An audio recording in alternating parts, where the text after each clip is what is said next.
जय Maharashtra public. आज आहे 8वा दिवस आणि वर्कआउट तर करायचेत, पण त्याआधी एक गोष्ट सांगायची आहे आणि स्पेशली त्यांना सांगायची आहे जे माझ्या हरण्याची वाट बघताय. हे हे बघा, हे फक्त एक हप्ता नाही झाला, हे इथं सिद्ध झालं आहे की मी थांबणार नाही. मी व्हिडिओ करतोय, करणार आणि करत राहणार आणि मी करूनही दाखवणार. ठीक आहे. तर हे बघा, माझे रिलेटिव्ज आहेत, माझे फ्रेंड्स आहेत, माझे कलिग्स आहेत, मी जे व्हिडिओ बनवते का त्यावरती ते हसताय, मी काही करते वेड्यासारखं असं तसं, खूप काही म्हणताय, पण मी सगळ्या गोष्टी इग्नोर करतोय सध्या तर.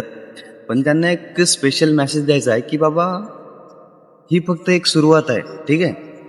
आणि सुरुवात ही कठीण असणार माझी. ठीक आहे. पण ज्यावेळेस माझा रिझल्ट येईल का, काय म्हणतोय मी, की ज्यावेळेस माझा रिझल्ट येईल का, तुमच्या मानाखाली मी झेलणार, हे लक्षात असू दे. ठीक आहे. तर आपण वर्कआउट सुरू करू का आज आपण ॲप्ससाठी. ठीक आहे. चालतं.